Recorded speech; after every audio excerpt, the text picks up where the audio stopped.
saya Yustika Rosmawati Aritona, calon guru penggerak Angkatan 9 Kabupaten Deli Serdang. Pada kesempatan kali ini, saya bersama dengan Ibu Nuriana Lubis, SPD, Kepala Sekolah SDN 10-1905 Pasar Melintang. Selamat pagi, Bu. Selamat pagi. Apa kabar, Bu? Baik-baik. Iya. Terima kasih ya, Bu, sudah meluangkan waktunya untuk kita melakukan wawancara. Adapun tujuan saya melakukan wawancara ini adalah untuk wawancara terkait pengambilan keputusan yang selama ini Ibu lakukan di sekolah kita. Nanti akan ada beberapa pertanyaan yang akan saya ajukan kepada Ibu. Langsung saja ya, Bu. Yang pertama, selama ini bagaimana Ibu dapat mengidentifikasi kasus-kasus yang merupakan dilema etika atau bujukan moral di sekolah kita? Selama ini saya sebagai kepala sekolah di SD 10-1905 Pasar Melintang Pakam, masalah kasus-kasus yang terjadi di sekolah ini sangat banyak kita hadapi. Salah satunya adalah mengenai moral, etika, maupun mengenai disiplin juga. Jadi semua ini harus kita hadapi dan harus kita selesaikan dengan baik dan benar. Cara menyelesaikannya, yang pertama kita harus mengidentifikasi atau memahami kasus-kasus yang terjadi. Dan saya sebagai kepala sekolah harus observasi dulu, dan kita harus melakukan komunikasi terhadap pihak-pihak yang terkait atau yang terlibat terhadap kasus-kasus tersebut. Setelah itu, kasus-kasus tersebut harus kita pahami dulu, maka saya perlu melakukan beberapa hal. Bila perlu, supaya selesai kasus-kasus ini, kita memanggil orang tua apabila masalahnya itu terkait terhadap siswa. Kalau masalah itu berhubungan dengan guru, kita langsung memanggil guru, melakukan hubungan langsung secara face atau tatap muka. Itu yang kita lakukan di sekolah kita ini. Baik, yang kedua ya, Bu. Selama ini bagaimana Ibu menjalankan pengambilan keputusan di sekolah, terutama untuk kasus-kasus di mana ada dua kepentingan yang sama-sama benar atau sama-sama mengandung nilai kebajikan? Apabila ada kasus yang ada dua benar-benar sama, bagaimana kita mengambil keputusannya? Keputusan yang akan kita ambil itu harus mengacu kepada kepentingan bersama, tidak boleh kepentingan pribadi. Dan keputusan itu juga kita harus berpihak kepada siswa, tidak boleh berpihak pribadi. Keputusan tersebut harus diterima oleh kedua belah pihak. Maksud saya nggak boleh berpihak kemana saja. Kita harus di tengah-tengah untuk membuat persamaan atau buat adil. Iya, baik. Baik, yang ketiga ya, Bu. Langkah-langkah atau prosedur seperti apa yang biasa Ibu lakukan selama ini? Ya, langkah-langkah yang saya ambil adalah mengenai mengidentifikasi masalah yang terjadi dulu. Yang kedua, mengumpulkan data atau informasi-informasi yang mendukung terhadap masalah baik dari guru maupun orang tua. Terus setelah itu kita lakukan rapat dengan guru, meminta pendapat atau masukannya yang berhubungan dengan masalah yang terjadi hingga akhirnya kita bisa mengambil keputusan. Baik. Yang keempat ya, Bu, hal-hal apa saja yang selama ini Ibu anggap efektif dalam mengambil keputusan pada kasus dilema etika? Hal yang efektifnya adalah mengenai dilema etika, yaitu mengumpulkan data pendukung. Iya, itu yang pertama ya, Bu. Terus meminta pendapat atau masukan dari guru-guru sebagai data akurat yang penting atau mendukung keputusan itu. Baik, yang kelima ya, Bu, hal-hal apa saja yang selama ini menjadi tantangan atau merupakan tantangan dalam pengambilan keputusan pada kasus-kasus dilema etika? Tantangannya adalah merupakan tidak semua pihak dapat memahami hal tersebut. Iya. Ada yang pro kontrak antara satu dengan yang lain jika ada suatu masalah, itu merupakan tantangan. Jadi apabila sudah ada pro kontrak antara satu, maka kita harus memutuskan supaya tidak terjadi pro kontrak ini. Kita buat rapat dengan para guru maupun orang tua. Baik. Yang selanjutnya ya, Bu, yang keenam, apakah Ibu memiliki tata kala atau jadwal tertentu dalam sebuah penyelesaian kasus dilema etika? Apakah Ibu langsung menyelesaikannya di tempat atau memiliki sebuah jadwal untuk menyelesaikannya? Bentuk atau prosedur seperti apa yang dijalankan? Kalau ada suatu masalah, kita nggak usah menunda-nunda, ya. Harus langsung kita hadapi, langsung kita selesaikan. Baik, ini yang ketujuh ya Bu. Adakah seseorang atau faktor-faktor apa yang selama ini mempermudah atau membantu Ibu dalam pengambilan keputusan dalam kasus-kasus dilema etika?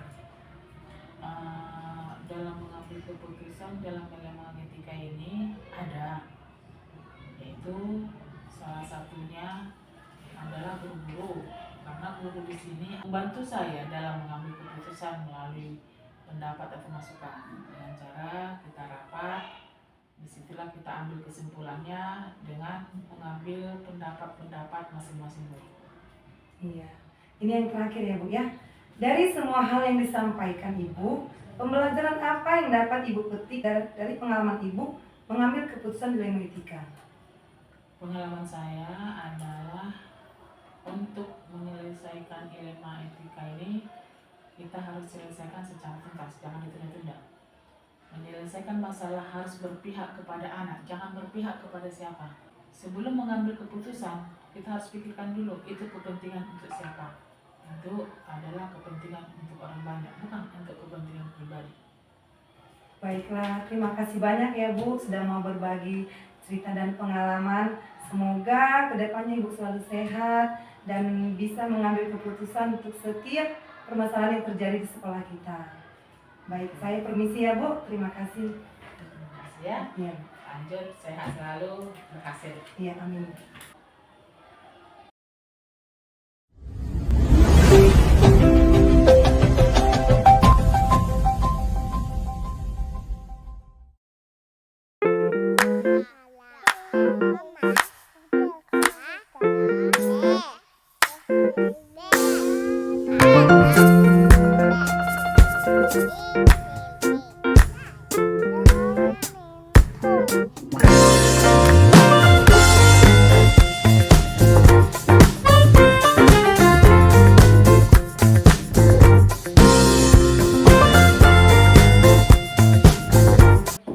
Salam Guru Penggerak. Perkenalkan, saya Yustika Rosmawati Aritonan, calon guru penggerak Angkatan 9 Kabupaten Deli Serdang.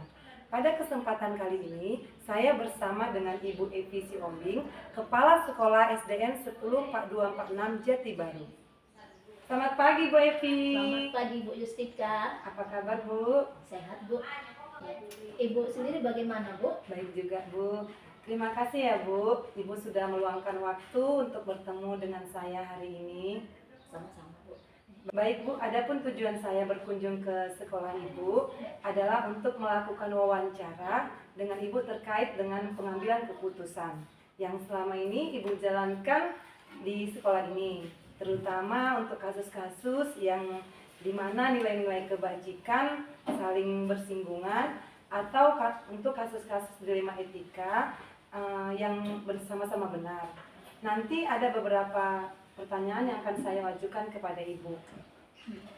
Langsung saja ya Bu. Oke, silakan Bu. Yang pertama, selama ini bagaimana Ibu dapat mengidentifikasi kasus-kasus yang merupakan dilema etika atau bujukan moral?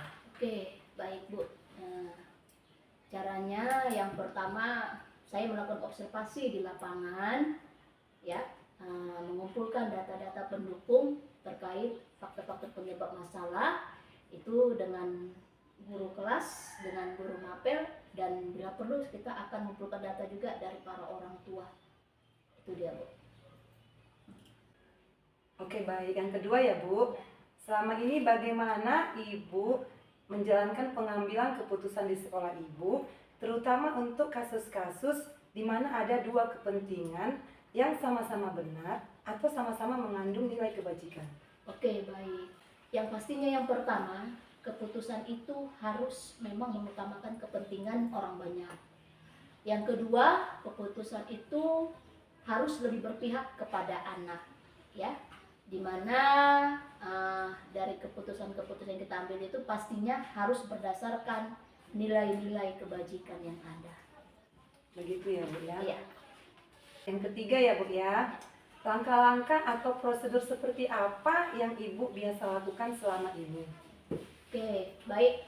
Yang pertama Bu, kita harus mengidentifikasi dulu masalah apa yang sedang terjadi. Baru yang kedua, kita melakukan observasi untuk mencari bukti-bukti pendukung penyebab masalah. Yang ketiga, kita boleh menanya atau bertanya kepada guru yang ada di sekolah, baik itu guru kelas maupun guru mapel. Baru yang keempat, kita diskusikan bersama dengan guru-guru terkait masalah yang sedang dihadapi. Baik, begitu ya Bu. Iya. Ini yang keempat ya Bu ya. Hal-hal apa saja yang selama ini Ibu anggap efektif dalam mengambil keputusan pada kasus dilema etika? Oh, baik. Yang paling efektif itu yang pastinya Bu, kita harus mencari data lengkap, ya, data pendukung terkait faktor-faktor masalah yang ada. Baru kita meminta masukan, ya, masukan atau pendapat dari guru-guru. Yang pastinya guru-guru inilah teman saya Bu untuk bertukar pikiran di sekolah terkait masalah-masalah yang ada di sekolah. Begitu ya Bu ya. Oke, baik, yang kelima ya Bu. Hal-hal apa saja yang selama ini yang merupakan tantangan dalam pengambilan keputusan pada kasus-kasus dilema etika yang selama ini alami? Iya, baik. Kalau namanya tantangan pasti ada ya Bu, Iya, benar. apalagi kita mengambil keputusan, di mana tantangannya itu ketika kita mengambil keputusan, ada pihak-pihak yang memang tidak setuju dengan keputusan yang kita ambil. Ada pihak yang pro dan kontra. Jadi yang paling terbesar itulah Bu, pihak-pihak yang tidak mendukung hasil keputusan yang sudah kita buat. Bagus sekali ya Bu ya.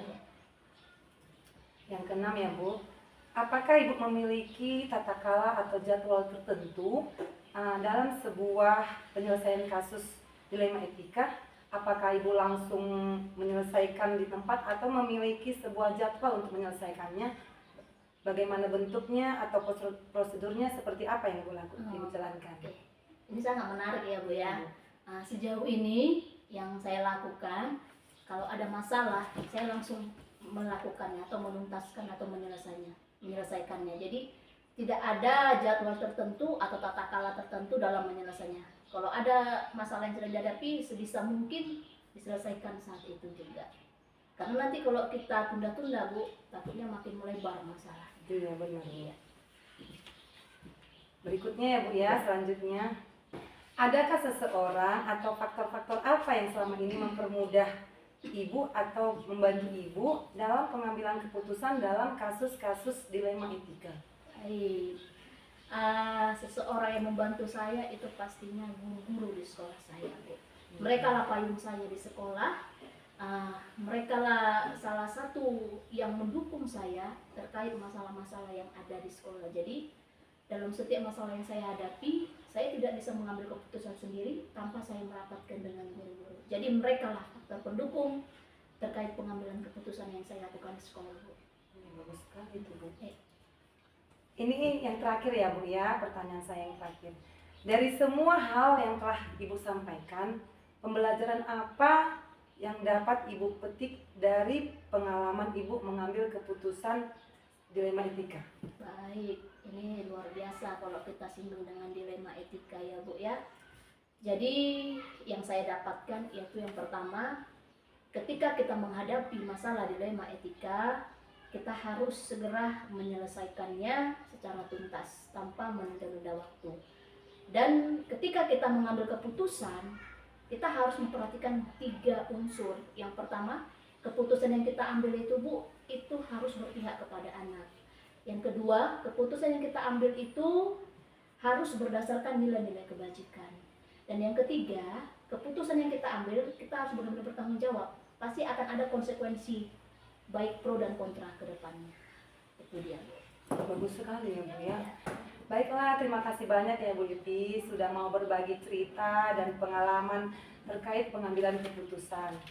Semoga kedepannya Ibu Epi sehat selalu dan bisa mengambil keputusan di setiap permasalahan yang Ibu hadapi di sekolah ini. Amin. Terima kasih Bu. Baik, sama-sama ya Bu Epi, saya izin ya Bu ya. Ya, silakan Bu. Iya.